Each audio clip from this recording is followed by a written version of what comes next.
Sa ganda ng bahay na ito, napakamura po talaga ng kontrata kaya nauuso ang ganitong bahay. So guys, ito naman full cladding. Simula baba hanggang taas, full cladding po ito. Ayan o, napakaganda po, kulay white. Ito po, nakakisame, double wall with sliding window with grills na po ito. Ito, magugulat kayo sa kontrata na ganito lamang pala ang gastos dito. At ito ay titirahan mo na lamang as is kung ano po yung nakikita natin na ito. At makikita nyo nga ito by full video house tour na napakaganda na nga sa labas. Pagpasok natin sa loob, mas lalo pang pinaganda ito dahil nga ito'y fully finished. Ayan o, kitang-kita naman guys sa picture, meron na nga po itong terrace. So ito po ay binahagi pa sa atin ni Foreman.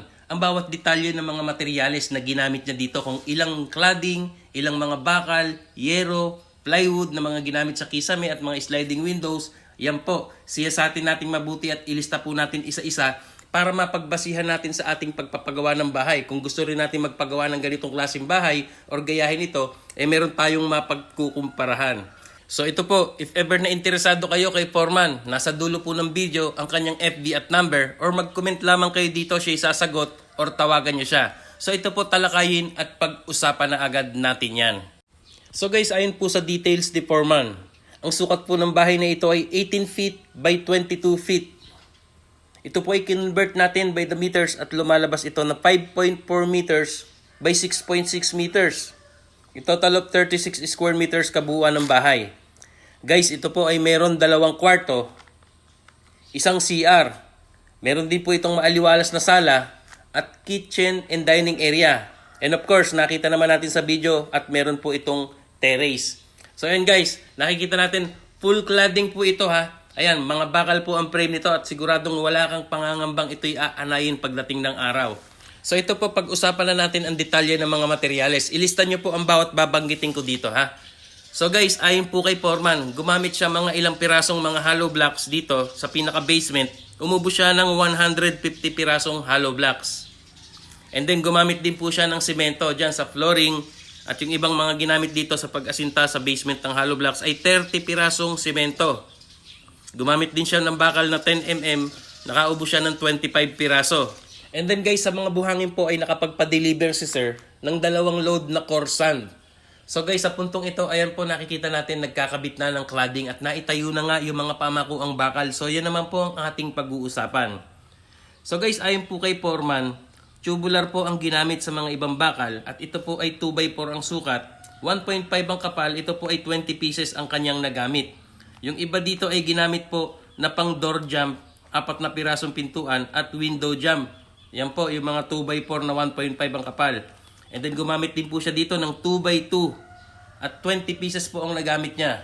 So yan po yung mga bakal na ginamit. And then guys, about naman po sa kanilang yero at kung saan ito nga po ay color roof, long span, rib type.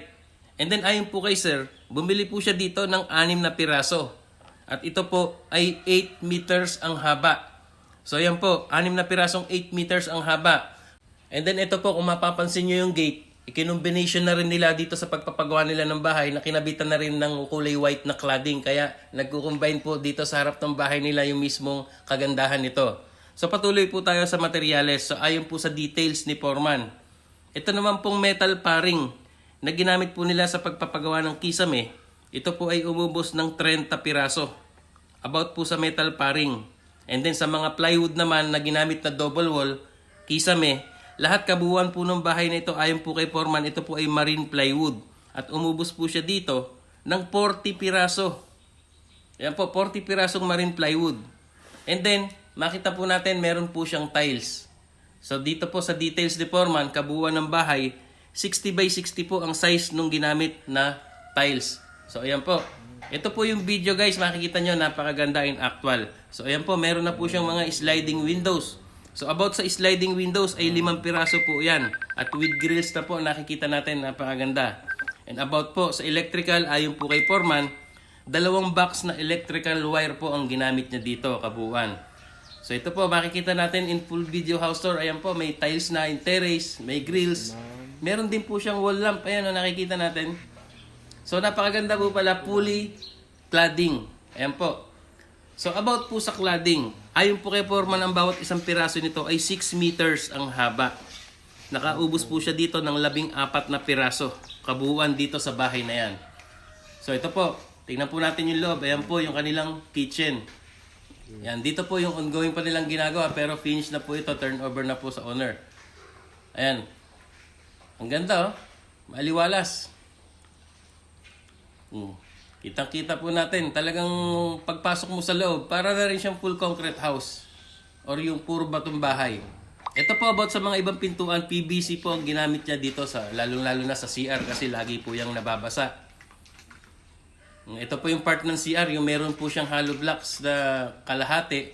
Dahil yan po syempre nababasa ayan, kaya yan po nakagamit sila ng 115 hollow blocks, pati pa yung basement ng pinakapaikot ng bahay. Ayan o. At yung mga window jump niya or tsaka yung mga door jump is puro bakal po yan, 2x4 na 1.5 po ang ginamit. At eto nga guys, ang advantage dito sa ganitong full cladding or full metal na bahay, hindi ka mangangambang aanayin ito at siguradong napakaganda po at light material lamang. Kaya po napakamura ng inaabot na pagpapagawa ng bahay. Kaya ito po guys, ibinahagi po natin itong project ng isang foreman contractor dito sa lugar na to. Kaya if ever na kayo taga rito, or gusto nyo po magpagawa sa kanya, nasa dulo po ng video ang kanyang FB at number. Ito po at makipag-usap kayo sa kanya. Guys, ito po yung gate. Oh, ayan. Ayan po yung bakod niya. Pero dito sa pinag-uusapan natin ito, yung bahay lang po. Ha? Hindi po kasama ang bakod. So ayan po, tingnan natin yung paligid ng bahay. Ayan oh, malinis na malinis. Napakaganda po ng pagkatrabaho. Kaya ito po, yung gastos dito, ganun lamang at tunay nga talagang abot kaya ng ating budget. Sa mga naghahanap po ng idea na low budget yan, ito na po. So pati po yung cladding, ginawa na nila dito sa pinakabakod nila. Oh. Ayan, tingnan nyo. O, tapos yung gate, naka-combination na po dito sa pinakabahay. O, tingnan nyo po yung gate. Baka po ang papagawa kayo ng gate. Ayan, pwede rin po palang gawin ganito yan. Tapos ito, tingnan natin mismo yung pinaka-front yung bahay. Ayan, pagpasok sa gate, kitang-kita ka agad, bubungad sa iyo, yung napakagandang setup. Ayun, oh. Ayan na po, guys. So, ang tanong, magkano nga ba ang full kontrata dito ni Foreman Labor and Materials? So, guys, if ever na interesado po kayo kay Foreman, ito po si Sir Ruben, ito po yung kanyang FB, at ito po yung kanyang number. Tawagan nyo na lamang or mag-comment kayo dito at mag-inquire kayo. Ang kanya pong location ay sa Hagonoy, Digos, Davao del Sur. And then guys, ayon po kay Foreman, ito po, kahit saan po sa Mindanao, pwede raw po siyang gumawa. Kaya kung taga Mindanao ka, mag-message ka na kung gusto mo po magpagawa ng ganitong bahay.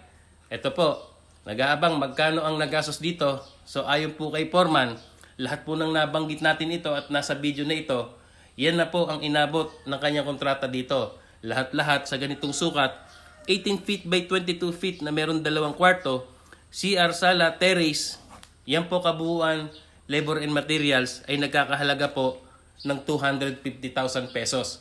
So guys, ayan, napakaganda na. Kitang-kita. Pwede mo nang tirahan. Malinis, maayos at pagkatrabaho. Kaya ito po, si Foreman Ruben, kontakin nyo na at makipag-inquire kayo sa kanya.